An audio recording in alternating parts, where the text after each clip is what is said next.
Ayan. So we have, ulitin ko lang, the properties of integers. So we have the closure, associative, commutative, distributive, and identity property of integer. So, isa-isahin natin yan nang mabilisan lang. Ayan. So there are only 20 slides. Dali lang to. Okay, so properties of on operation of integers. Ayan, ulitin ko lang. So we have closure, distributive, commutative, identity, associative. And ang nadagdag lang is inverse. So, sa closure property ganito. Kung may pinagdagdag ka or kung may dinagdag ka, merong lalabas na sagot na mas mataas kaysa sa mga pinag-add mo. Tama? For example, nagdagdag ka ng isa, plus isa. Therefore, ano yung magiging resulta? Madadagdagan. Or, mag-i-increase yung number. So, for example, ito yung ano natin So, if A and B are two integers, so, kapag sinabi natin integers, it can be a positive, it can be a negative. So, A plus B and A minus B and A times B is also an integer, di ba? So for example, we have 2 plus 3. Therefore, merong lalabas na isang number. So ganoon lang yung closure natin. So nakapaloob lang siya sa may iisang sagot. So for example, this one, negative 2 times negative 5 is equal to 10. So may lalabas at lalabas dyan na real number. So it can be a negative, it can be a positive. So basta ganun lang siya. So kapag may pinagdagdag ka na dalawa or inad ka or pinag-subtract mo or pinag-multiply mo, may lalabas na isang number.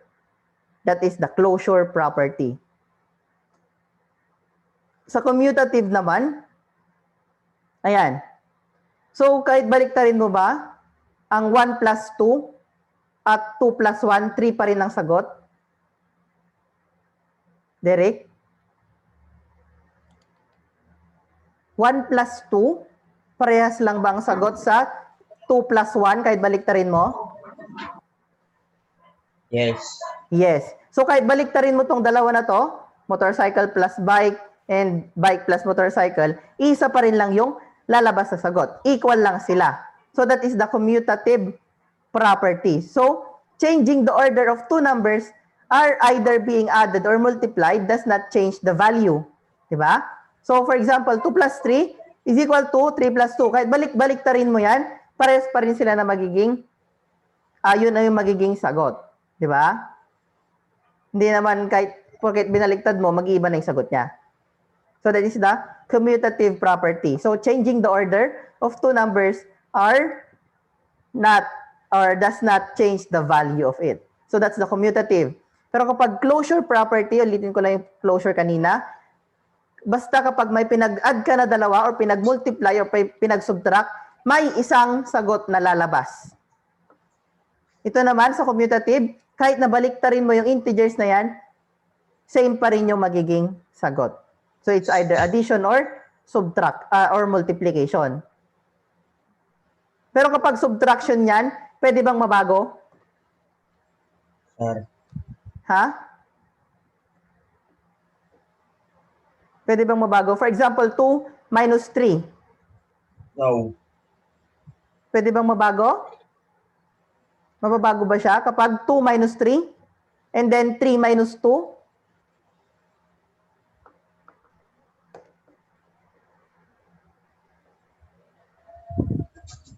Yes na. Kasi nga, 2 minus 3 is, iba na siya. Magiging negative na yung isa, magiging positive yung isa. Kaya kapag binaliktad mo, yung sign niya or yung symbol niya, dapat susunod. That's a commutative. Kahit nabaliktarin mo, the order does not change the value. So, associative naman is this. So, A plus B plus C is equal to A plus B plus C. So, for example, Ayan, so for example, we have 2 plus 3 plus 4 is equal lang naman siya kay 2 plus 3 plus 4. Di ba? Kasi nga 2 plus 3 is equal to 7. I mean 5 plus 4 is 9. Ito naman baliktarin lang. So parang nag-iba lang yung position ng close and open parenthesis. That is your that is your associative. Ayan. So, in associative property naman, ba't tayo mag-next? Ayun. Changing the grouping of numbers are either being added or multiplied does not change its value. So, ang alalahanin lang, kapag associative property, grouping. Kapag commutative property, the arrangement or the order. Nakuha? So, kapag sinabing arrangement or order, that is your commutative. Pero kapag grouping of number, that is your associative. Next, distributive property.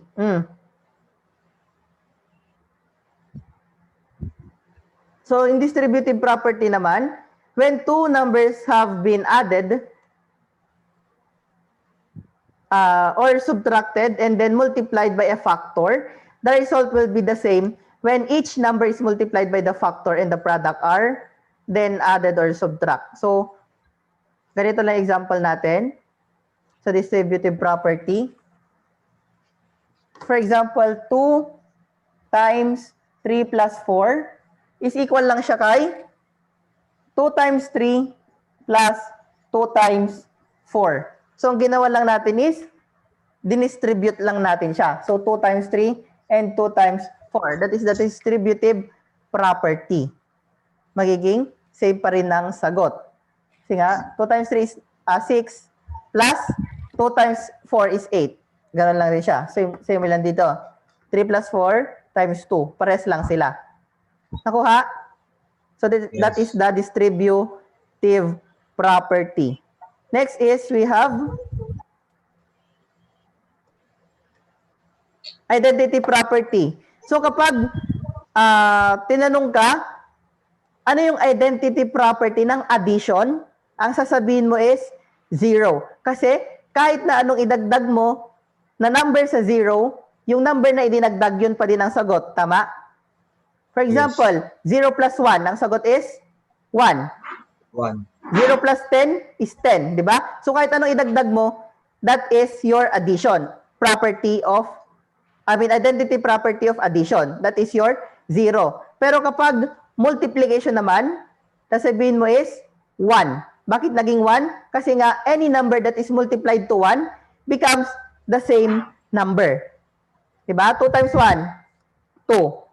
3 times 1, 3. Kahit anong i-multiply mo sa number na 1 is 1 pa din. So, ano ulit yung identity property ng addition? Sir? Ano yung identity property ng addition?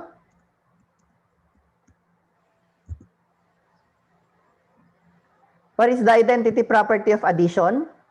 That is your ano? 0, di ba? Take note, identity property of addition, that is your 0. Kasi nga, any number that is added to 0 becomes that same number. Sir?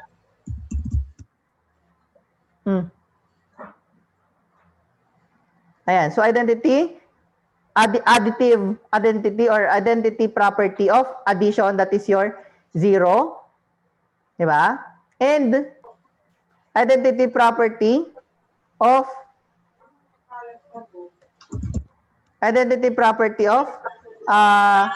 multiplication is 1. So 1, okay? So yun lang. So, kapag sinabi ulit na group, so summary lang natin. Kapag sinabing grouping, that is your associative. Kapag sinabing, commutative. Tama? Baliktad. Yes, associative ba ito? Associative, tama, associative. Pero kapag, hindi, baliktad. Ay, mali. Tama. Pag order, Table. wait lang. Pag order, that's commutative. Pero kapag sinabing grouping, that is your associative. Kapag distributive, distribute. Kapag identity, that is your 1 or 0. Depende sa hinahanap. Kung multiplication, 1.